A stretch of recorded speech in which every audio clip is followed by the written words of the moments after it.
The unknown woman.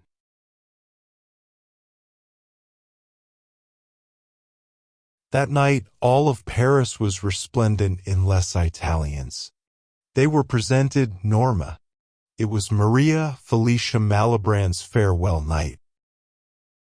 The entire room, with the last accents of Bellini's prayer, Casta Diva, had stood up and, in a glorious tumult, demanded the singer's presence with their applause. They threw flowers, bracelets, and crowns. A feeling of immortality enveloped the august artist, almost dying, and she escaped believing she was singing. In the center of the audience seats a very young man whose physiognomy expressed a proud, determined soul, expressed, breaking his gloves by applauding, the passionate admiration that overwhelmed him. Nobody in the Parisian world knew this spectator. He didn't have the air of a province, but rather a foreigner. In his somewhat new dresses, but with a dull luster and an impeccable cut, sitting in that audience seat, he would have seemed almost singular without the instinctive and mysterious elegances that emanated from his entire person. When examining it, we would have searched its surroundings for space, sky, and solitude. It was extraordinary, but isn't Paris the city of the extraordinary? Who was he and where did he come from? He was a wild adolescent, a stately orphan, one of the last of this century, a melancholic Castilian from the north who escaped 3 days ago at night from a Cornish estate. His name was Count Felicien de la Vierge. He owned the castle of Blancheland in Lower Brittany. A burning thirst for existence, a curiosity for our wonderful hell, had suddenly taken hold of him and had exalted this hunter. He began the journey, and there simply he was. His presence in Paris only dated back to that morning, so his big eyes were still splendid. It was his first youth evening. I was 20 years old. It was his entry into a world of passion, oblivion, banalities, gold, and pleasures. And by chance he had arrived in time to hear the goodbye of the one who was leaving. A few moments had been enough for him to get used to the brightness of the room. But his soul, with the first notes of the Malibran, had been shaken, the room had disappeared. The habit of the silence of the forests, the hoarse wind of the heads, the sound of the water on the stones of the waterfalls, and the grave sunsets had elevated this gallant young man to a poet, and, in the timbre of his voice as he listened, it seemed to him that the soul of these things sent him the distant request to return. At the moment when, transported with enthusiasm, he applauded the inspired artist, his hands were suspended, remained motionless. A young woman of great beauty had just appeared on the balcony of a box. He looked towards the stage, and the fine and noble lines of his lost profile were hidden behind the shadows of the red darkness of the box, like a cameo of Florence in her medallion. Pale, with a gardenia in her brown hair, and totally alone, her hand rested on the railing, the shape of which revealed an illustrious lineage. At the junction of the bodice of her black moire dress, hidden with lace, a diseased stone, an admirable opal, in the image of her soul, without a doubt, shone in a circle of gold. With a solitary air, indifferent to the entire room, she seemed to forget herself under the invincible charm of this music. As chance would have it, however, she vaguely diverted her eyes toward the crowd. In this instant, the young man's eyes and his met, the time to shine and go out for a second. Had they ever met? No, not on earth. But those who can tell where the past begins decide where these two beings had already truly possessed each other, for this single look had persuaded them once and for all that it was an encounter prior to their birth. The lightning illuminates at once the waves and foams of the night sea, and on the horizon the distant silver lines of the waves, and thus the impression in the heart of this young man, under this rapid look, it was not gradual, it was the intimate and magical admiration of a world that is discovered. He closed his eyelids as if to keep in them the two blue radiances that had been lost there. Then he wanted to resist that oppressive vertigo. He raised his eyes to the stranger. Thoughtfully, she continued to rest her gaze on the young man's, as if she had understood the thoughts of this wild lover and as if it had been something natural. Felicien felt himself turn pale. He had the impression, with that quick glance, of two arms that were joined, languid, around his neck. Was already. This woman's face had just been reflected in his spirit as in a familiar mirror, incarnated in it, recognized. On him, to fixate on him forever under a magic of almost divine thoughts. He loved with that first and unforgettable love. However, the young woman, after unfolding her fan, whose black lace touched her lips, seemed to have returned to her previous indifference. It seemed that now he was exclusively listening to Norma's melodies. As he prepared to raise his glasses towards the box, Felicien felt that this would be an inconvenience. "But I do love her," stated. Impatient to see the end of the act arrive, Felicien sank into thought. How to talk to him? How to know your name? Did not know anybody? Consult the Les Italiens registry tomorrow? But what if it were a casual box, bought especially for this evening? Time was short. The vision was going to disappear. Very good. His car would follow hers, it was that simple. It seemed to him that there was no other way. Then I'd see. Then he said to himself, in his sublime naivety, if she loves me, she will surely notice it and leave me some clue. The curtain fell. Felicien left the room very quickly. Once under the peristyle, he simply walked around in front of the statues. As his valet approached, he whispered some instructions. The servant retired to a corner and remained there very attentive. The prolonged noise of the ovation paid to the singer ceased little by little, like all the noises of triumph in this world. The public was coming down the grand staircase. Felicien, with his gaze fixed towards the top, between the two marble bases through which the dazzling river of the crowd flowed, waited. Neither the radiant faces, nor the outfits, nor the flowers on the young ladies' foreheads, nor the ermine capes, nor the noisy stream that flowed in front of him under the light, he saw none of all this. And soon this entire assembly vanished, little by little, without the young woman having appeared. Perhaps he had let her escape without recognizing her. No, impossible. An old servant, dusted and covered in fur, was still in the hall. On the buttons of his black livery shone the celery leaves of a ducal crown. Suddenly, at the top of the lonely staircase, she appeared. Alone, slender under a velvet coat and her hair hidden behind a lace mantilla, she supported her hand gloved on the marble railing. He saw Felicien standing next to a statue, but he didn't seem to care much about his presence. He went down peacefully.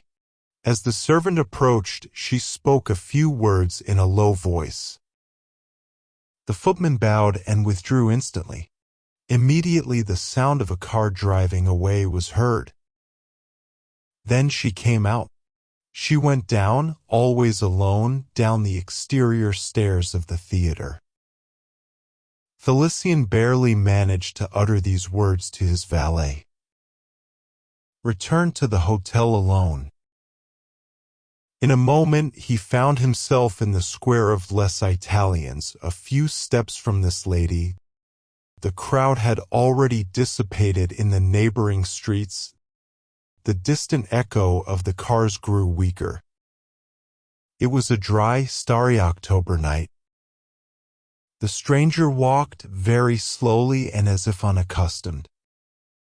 Follow her? It was necessary, he decided to do it. The autumn wind brought him the very soft amber perfume that came from it, the creeping and sonorous touch of moire on the asphalt. Entering Rue Monsigny, she oriented herself for a second, then advanced, as if indifferent, to Rue de Grammont, deserted and barely lit. Suddenly the young man stopped. A thought crossed his mind. She was a foreigner, perhaps. A car could drive by and take her away forever. The next day he would crash into the stones of a city forever, without finding it. To be separated from her incessantly by the chance of a street, of a moment that can last eternity. What a future! This thought disturbed him so much that it made him forget all considerations of modesty. He passed the young woman at the corner of the dark street. Then he turned horribly pale, and, leaning on the iron support of the lantern, saluted her. Then, quite naturally, as a kind of enchanting magnetism welled up throughout his being. "Madam," he said, "you know it. I saw you tonight for the first time. Since I'm afraid I won't see you again, I must tell you."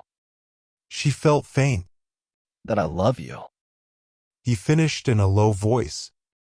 "And that, if you disappear, I will die without saying these words to anyone again." She stopped, lifted her veil, and examined Felicien with attentive firmness. After a short silence, "Sir," she responded with a voice so pure that it revealed the most distant intentions of the spirit.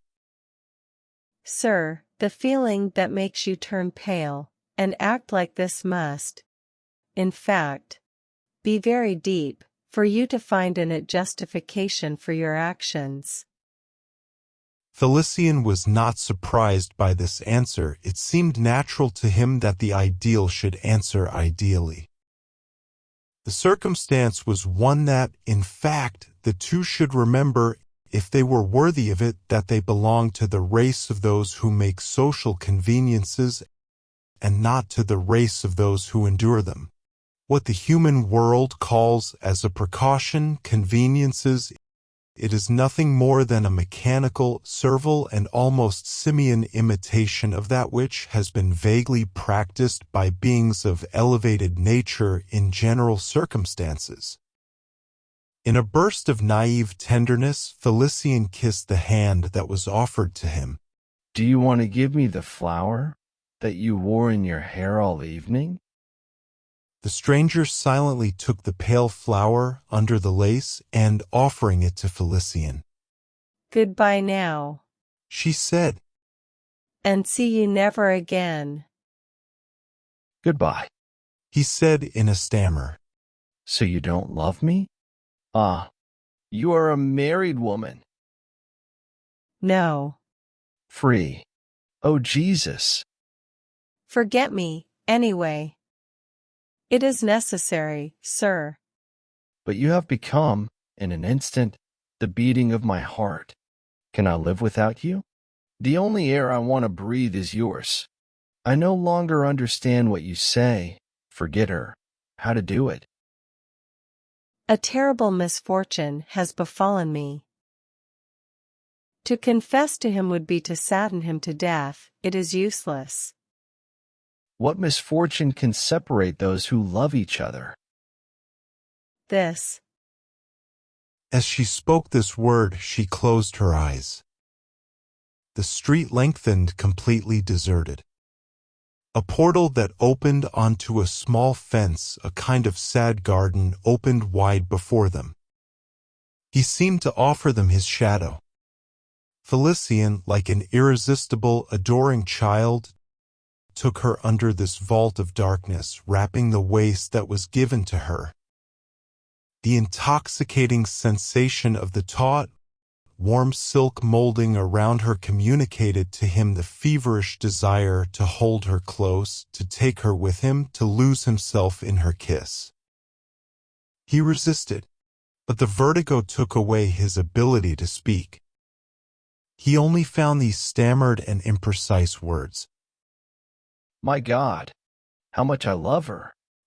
Then this woman bowed her head on the chest of the one who loved her and, with a bitter and desperate voice, I can't hear you. I die of embarrassment. I can't hear you. I won't hear your name. I won't hear your last breath. I don't hear the beats of your heart that hit my forehead and my eyelids. Don't you see the horrible suffering that kills me? I'm deaf. Deaf. exclaimed Felicien, struck down by a cold stupor and trembling from head to toe. Yes, for years. Oh. All human science would be powerless to resurrect me from this horrible silence. I am deaf like the sky and the grave, sir. It's like cursing the day, but it's the truth. Therefore, let me. Deaf. Repeated Felicien, who, after this unimaginable revelation, had been left without thoughts, upset and unable to even reflect on what he was saying. Deaf. Then suddenly, But tonight, at the theater. he exclaimed. You, however, were applauding this music. He stopped, thinking she wouldn't hear him. The thing suddenly became so frightening that it caused a smile. In Les Italiens? She responded, also smiling. You forget that I have had the opportunity to study the manifestation of many emotions. Am I the only one? We belong to the rank that destiny gives us, and it is our duty to maintain it.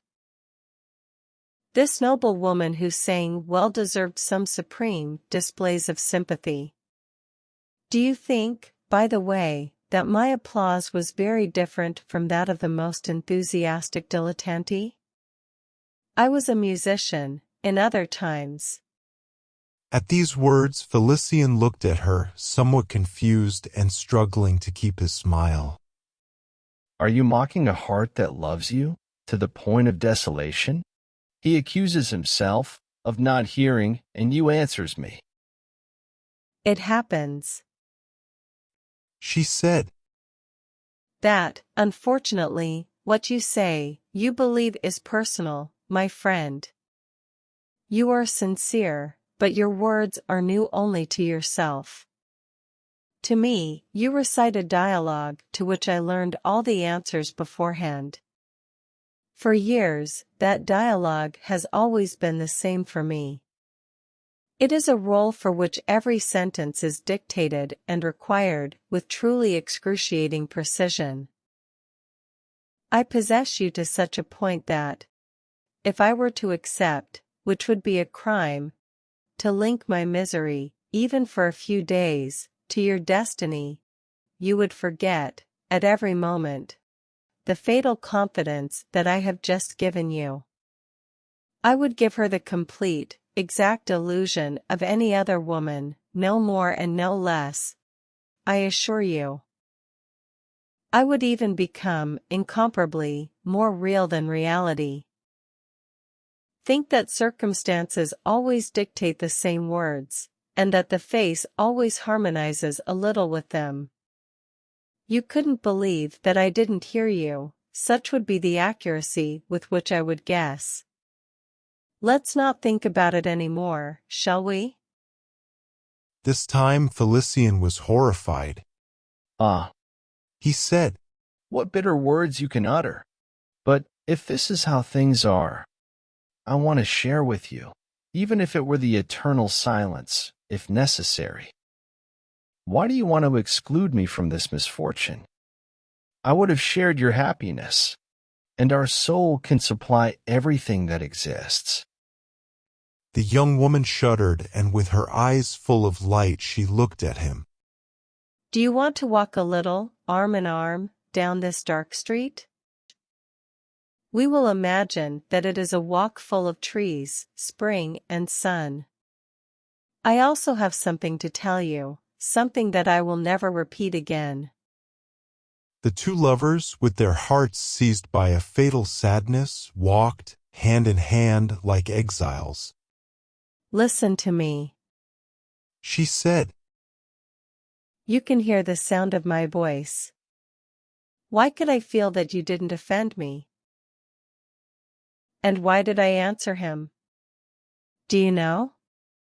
Certainly, it is very simple, that I have acquired the science of reading, in the features of a phase, and in the attitudes, the feelings that determine the actions of a man, but something very different is that I sense, with a very profound and, let's say, almost infinite accuracy, the value and quality of these feelings, as well as their intimate harmony in the one who speaks to me.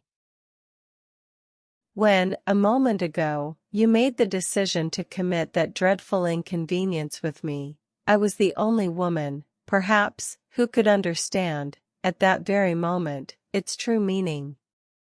I answered you, because I thought I saw that unknown sign shining on your forehead that announces those whose thoughts, far from being obscured, dominated and muzzled by your passions, magnify and divinize all the emotions of life, and emanate the ideal, contained in all the sensations that they experience. Friend, let me teach you my secret. The fatality, at first so painful, that fell on my material being, became for me the liberation from many slavery. It freed me from this intellectual deafness that most other women are victims of. That fate made my soul sensitive to the vibrations of eternal things of which beings of my sex, ordinarily, only know the parody. Their ears are closed to those wonderful echoes, to those sublime prolongations. So that, to the acuity of their hearing, they owe nothing more than the faculty of perceiving, only, that which is instinctive and external in the most delicate and purest voluptuousness. They are the Hesperides, guardians of those enchanted fruits, whose magical value they ignore forever. Oh! I am deaf, but what do they hear? Or better yet, what do they hear in the words that are addressed to them, but the confused noise in harmony with the physiognomy of the one who speaks to them? So, indifferent not to the apparent meaning, but to the revealing and profound quality, in short, to the true meaning of each word, they are content to distinguish in the words an intention of flattery that is amply enough for them. It is what they call the positive in life, with one of those smiles. Oh! You will see, if you live, you will see what mysterious oceans of candor, of sufficiency, and of low frivolity, hide only that delicious smile. The abyss of enchanting love, divine, dark, truly starry, like the night, that beings of a nature like yours experience, try to translate it to one of them. If your expressions manage to filter into that woman's brain, there they will be deformed, like a fountain pure, that passes through a swamp, so that, in reality, she will not have heard them. Life is powerless to fulfill these dreams, they say.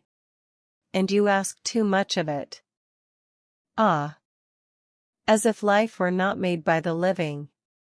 My God, Felicien murmured. Yes. Continued the stranger. A woman does not escape this condition of nature, mental deafness, unless, perhaps, she pays an inestimable price for its rescue. Like me.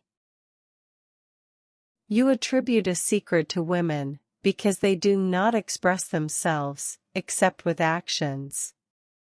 Arrogant, proud of that secret, which they themselves are unaware of, they like to make people believe that they can be guessed. And every man, flattered to believe himself the expected diviner, embezzles his life to marry a stone sphinx. And none of them can rise in advance until the reflection that a secret, however terrible, if never expressed, is identical to nothing. The stranger paused. I feel bitter tonight. She continued. I'll tell you why. I no longer envied what they possess, having seen the use they give it. And that I would have given it too, surely. But here you are, you, whom I would have loved so much in other times. I see it. I guess it. I recognize your soul in your eyes, you offer it to me, and I cannot accept it. The young woman hid her forehead in her hands. oh, Felicien responded in a low voice, with her eyes full of tears. I can at least kiss yours on the breath of your lips. Understand me. Let yourself live. You are so beautiful. The silence of our love will make it more ineffable and more sublime. My passion will grow with all your pain, with all our melancholy. Dear woman married forever, come live with me. She looked at him with eyes also bathed in tears, and placing her hand on the arm that linked her. You yourself are going to declare that it is impossible. She said. Listen still. I want to finish, at this moment, revealing all my thoughts to you, since you will not hear me any more. And I do not want to be forgotten. She spoke slowly and walked with her head bent on the young man's shoulder. Living together. You say. You forget that after the first exaltations, life takes on characteristics of intimacy, where the need to express oneself accurately becomes inevitable. It is a sacred moment. And it is the cruel memento, in which those who have married without paying attention to their words receive the irreparable punishment of the little value they gave to the quality of the real meaning, the only one, in short, that those words received from those who pronounced them. No more illusions, they say to themselves, believing, in this way, to mask, under a trivial smile, the painful contempt that, in reality, they feel for their kind of love, and the desperation they experience when confessing it to themselves. Because they don't want to recognize that they only possessed what they wanted. It is impossible for them to believe that, outside of thought, which transfigures all things, each thing is nothing more than illusion, here on earth. And that all passion, accepted and conceived in sensuality alone, it soon becomes more bitter than death for those who abandon themselves to it. Look at the faces of passers-by and you'll see if I'm wrong. But tomorrow. When that moment arrived, I would have his gaze, but I would not have his voice, I would have his smile, but not his words. And I feel that you should not speak like the others. Your primitive and simple soul, must express itself with an almost definitive liveliness, must it not? Therefore, all the nuances of his feeling can only be betrayed in the music of his words. I would not hesitate to feel that you are completely filled with my image. But the way you give my being in your thoughts, the way in which I am conceived by you, and that can only be manifested through a few words found every day, this form without precise lines, and that, with the help of those same divine words, remains undecided and tends to project itself into the light, to merge into it and pass into this infinity that we carry in our hearts. In short, I will never know this single reality. No.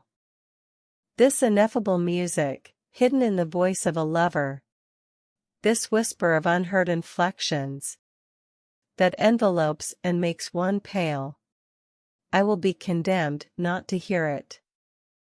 Ah! Who wrote on the first page of a sublime symphony, "This is how fate knocks at the door," had known the voice of the instruments before, suffering the same affliction as me. When writing, he remembered. But me, how can I remember the voice with which you just told me for the first time, "I love you"? Upon hearing these words, the young man had turned gloomy. What he felt was terror. Oh, He exclaimed, but you open abysses of misfortune and anger in my heart. I have my foot on the threshold of paradise, and I must close, before myself, the door of all joys. Are you perhaps the supreme temptress? Anyway, I seem to see something shining in his eyes. I don't know what pride that I have become desperate. Come on. I am the one who will not forget you. she replied. How to forget the sensed words that one has not heard? Madam, unfortunately, you kill for pleasure all the young hope that I bury in you. However, if you are present where I will live, the future, we will overcome together. Let's love each other with more courage. Abandon yourself. With an unexpected and feminine movement, she tied her lips to his in the shadows gently for a few seconds. Then he said to him with some lassitude, Friend, I tell you that it is impossible. There are hours of melancholy in which, irritated by my illness, you would look for occasions to check it even more vividly. You couldn't forget that I can't hear you. Nor could you forgive me for that. I assure you. You would be fatally driven by, for example, not to talk to me any more, not to articulate more syllables with me. Your lips, only them, would tell me, "I love you," without the vibration of your voice disturbing the silence. You would end up writing to me, which would be painful. Anyway, it is not impossible. I will not profane my life for half of love. Although I am a virgin, I am widowed from a dream, and I want to remain unsatisfied. I'm telling you, I can't take your soul in exchange for mine. It was you, however, who was destined to preserve my being. And precisely because of this, I have the duty to take my body from you. I'll take it. It's my prison. If only I could be freed from him soon. I don't want to know his name. I don't want to read it. Goodbye. Goodbye. A car was waiting a few steps away at the corner of the Rue de Grammont. Felicien vaguely recognized the footman from the peristyle of Les Italiens when, at a sign from the young woman, a servant lowered the step of the coupe. The young woman separated herself from Felicien's arm, freed herself like a bird, and entered the car. An instant later, everything was gone. The Comte de la Vierge left, the next day for his solitary castle of Blancheland and has not been heard from again. Certainly he could boast of having found from the first time a sincere woman who, at last, had the courage to express her opinions.